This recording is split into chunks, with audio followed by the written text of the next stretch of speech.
श्री शिवाय नमस्तभ्यम दोस्तों, हर हर महादेव, ओम नमः शिवाय, जय महाकाल। हम सबको पता है कि 7 दिसंबर को मार्गशीर्ष की षष्ठी तिथि है और इस दिन आप भगवान भोलेनाथ जी के कोई भी उपाय को कर सकते हैं और यह दिन बहुत ही प्यारा सा दिन है। और 7 दिसंबर के दिन शनिवार पड़ रहा है, तो शनिवार के दिन आप भगवान शनिदेव जी को भी प्रसन्न कर सकते हैं। दोस्तों, गुरु जी ने अपनी कथा में गोल बत्ती और लंबी बत्ती को एक साथ एक ही दीपक में लगाने का बहुत ही प्यारा सा उपाय बताया है। और इस उपाय के लिए सबसे अच्छी बात यह है कि इस उपाय को आप लोग अपने घर के अंदर भी कर सकते हो और इस उपाय को करने के लिए आपको बाहर के मंदिरों में जाने की आवश्यकता नहीं है। बहुत ही सरल सा और बहुत ही आसान सा यह उपाय होने वाला है दोस्तों। तो आप इस वीडियो को शुरू से लेकर अंत तक एक बार अच्छे से देखिएगा और वीडियो को आप लोग बिल्कुल भी स्किप ना कीजिएगा, क्योंकि दोस्तों आप सभी को वीडियो के बीच बीच में बहुत ही इंपॉर्टेंट बात बताने वाले हैं जो कि आप लोगों से मिस ना हो जाए, इसीलिए वीडियो को ध्यान से देखना है। क्या पता आपकी प्रॉब्लम का सोल्यूशन आपको हमारी इस वीडियो से मिल जाए।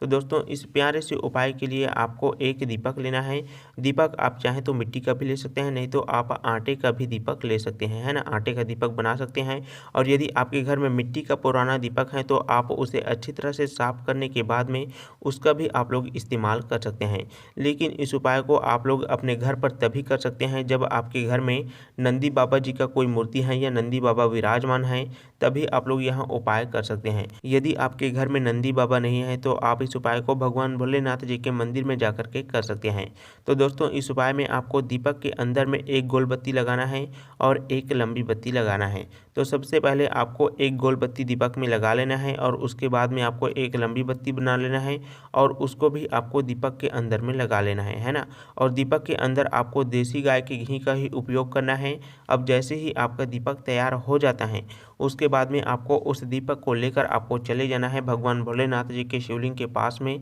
वहीं पर आपको चले जाना है और शिवलिंग के पास में आपको उत्तर दिशा की ओर मुख करके बैठ जाना है और सबसे पहले आपको दीपक को प्रज्वलित कर लेना है। उसके बाद में आपको उस दीपक से भगवान भोलेनाथ जी के शिवलिंग को आरती दिखा देना है, दीपक से प्रणाम कर लेना है। उसके बाद में शिवलिंग के पास में ही नंदी जी का जो स्थान है ना, नंदी जी विराजमान होंगे, तो आपको नंदी जी को भी दीपक की आरती दिखा देना है और उनको भी आपको प्रणाम कर लेना है। अब दोस्तों, आपको उस दीपक को भगवान भोलेनाथ जी और नंदी बाबा के बीच की जो दूरी होगी, उस दूरी के बीच में बिल्कुल बीचों बीच में आपको उस दीपक को आसन लगा देना है। दोस्तों, जो भी व्यक्ति इस उपाय को 7 दिसंबर शनिवार की षष्ठी तिथि के दिन कर लेता है तो दोस्तों उसके घर में कभी भी धन धान्य की कमी नहीं होती है और जिस कामना के लिए, जिस इच्छा पूर्ति के लिए वहाँ इस उपाय को करता है उसकी इच्छा पूरी जरूर होती है। अब दोस्तों, अगर आपके पास में कुछ ऐसा समस्या आ जाता है जिसके कारण आप दीपक को भगवान भोलेनाथ जी और नंदी बाबा के बीच में नहीं रख सकते हैं, तो आप चाहें तो उस दीपक को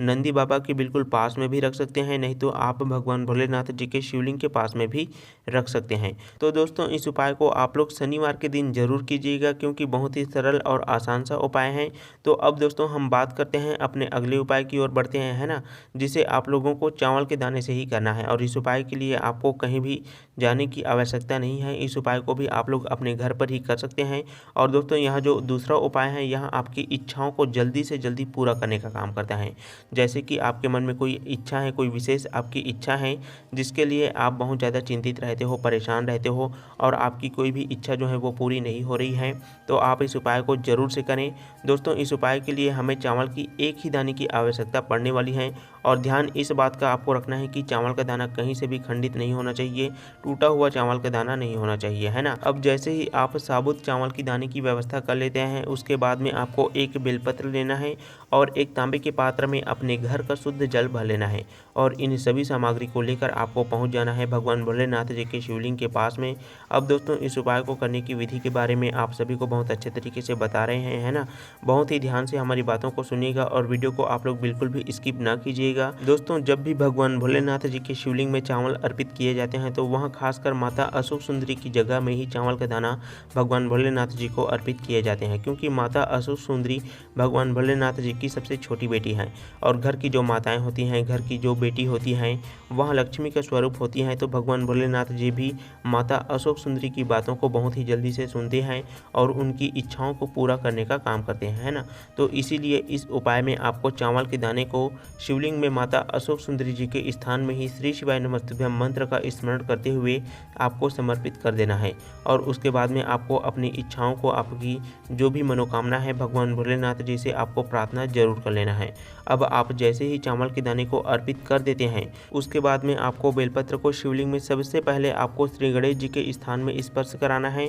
उसके बाद में कार्तिकेय जी के स्थान में, उसके बाद में माता अशोक सुंदरी और उसके बाद में माता पार्वती जी के स्थान में, और अंत में आपको भगवान भोलेनाथ जी के शिवलिंग के ऊपर में बेलपत्र को समर्पित कर देना है। अब आपको श्री शिवाय नमस्तुभ्यम मंत्र का स्मरण करते हुए धीरे धीरे करके आपको 1 लोटा जल को भगवान भोलेनाथ जी के शिवलिंग के ऊपर में समर्पित कर देना है और आपकी जो भी इच्छा है, जो भी मनोकामना है, बाबा जी से आप लोग जरूर कह दीजिएगा। तो दोस्तों, इस प्रकार से हमने दूसरे नंबर के उपाय को भी आप सभी को बहुत ही अच्छे तरीके से बता दिया है। यह उपाय भी बहुत ही सरल सा उपाय है, आप लोग आसानी से इस उपाय को कर सकते हैं और अपनी इच्छाओं को बहुत ही जल्दी से पूरा कर सकते हैं। आगे बढ़ते हैं दोस्तों, हम लोग अपने तीसरे नंबर के उपाय के बारे में बात करते हैं। और दोस्तों, इस उपाय को आप लोग महीने में पड़ने वाली मासिक शिवरात्रि में ही कर सकते हैं। यदि आप लोग इस महीने की मासिक शिवरात्रि में इस उपाय को नहीं किए हैं तो आने वाले मासिक शिवरात्रि में इस उपाय को जरूर ही कर सकते हैं और इस उपाय का लाभ भी आप लोग प्राप्त कर सकते हैं। इस उपाय के लिए आपको 7 मुखी रुद्राक्ष की आवश्यकता पड़ने वाली है।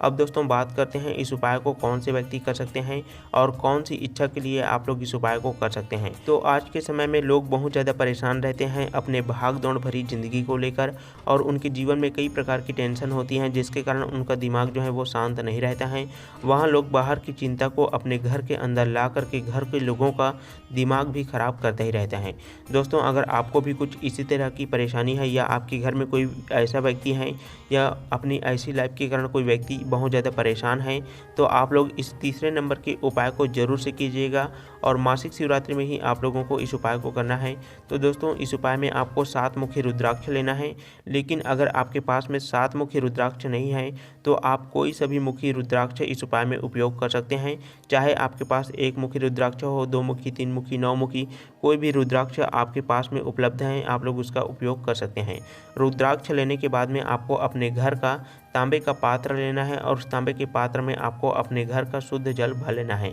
और आपके पास में जो भी रुद्राक्ष हैं उस रुद्राक्ष को आपके तांबे के पात्र के अंदर में डाल देना है। अब दोस्तों, उस रुद्राक्ष को आपको कितने समय तक जल के अंदर में डालना है, तो आपको कम से कम 30 मिनट या 1 घंटे तक भी आपको उस रुद्राक्ष को जल के अंदर में रहने देना है। अब दोस्तों, उस रुद्राक्ष को आपको उस जल के पात्र से निकाल लेना है और उस जल को लेकर आपको अपने आसपास के भगवान भोलेनाथ जी के शिवलिंग के पास में पहुंच जाना है। महादेव जी के शिवलिंग के ऊपर में आपको उस रुद्राक्ष के जल को धीरे धीरे करके समर्पित करना है और भगवान भोलेनाथ जी के शिवलिंग में जल को समर्पित करते समय आपको सोमेश्वर महादेव जी का नाम स्मरण कर लेना है, क्योंकि सोमेश्वर महादेव आपके जीवन के कष्टों को बहुत ही जल्दी से दूर करने का काम करते हैं। और इस उपाय को आपको मासिक शिवरात्रि में शाम के समय प्रदोष काल में ही करना है। ऐसा नहीं कि आप लोग इस उपाय को कोई भी समय में कर दें, क्योंकि दोस्तों, यदि आप एक निश्चित समय में भगवान भोलेनाथ जी के उपाय को करते हैं तो आपके उपाय जरूर ही सफल होता है और आपके जीवन की परेशानियां जरूर ही दूर होने लग जाती हैं। जैसे ही आप लोग भगवान भोलेनाथ जी के शिवलिंग के ऊपर में जल समर्पित करेंगे, उसके बाद में आपको उस जल को किसी भी पात्र में इकट्ठा कर लेना है और जो भी व्यक्ति आपके घर में बहुत ज़्यादा लड़ाई झगड़ा या व्यवहार खराब करता है या हमेशा टेंशन में रहता है, किसी बात को लेकर बहुत ज़्यादा सोचता रहता है, डिप्रेशन में रहता है, तो उस व्यक्ति को 1 से 2 चम्मच उस जल को पिला देना है आपको। दोस्तों, इस उपाय को करने के बाद में उस व्यक्ति की जो दशा है, दिशा है, वह पूरी तरह से आपको परिवर्तनशील दिखाई देने लग जाएगा और उनका मन पूरी तरह से शांत हो जाएगा। तो दोस्तों, इस वीडियो में हमने आपको बहुत ही सरल और प्यारे से 3 उपाय के बारे में बहुत अच्छे तरीके से बता दिए हैं। यदि आपको उपाय से संबंधित कोई भी बात पूछना है तो आप कमेंट बॉक्स में ज़रूर ही पूछ सकते हैं और उपाय को करते समय आपको गलतियाँ बिल्कुल भी नहीं करना है। तो दोस्तों, आप सभी को श्री शिवाय नमस्तुभ्यम, हर हर महादेव, ओम नमः शिवाय, जय महाकाल।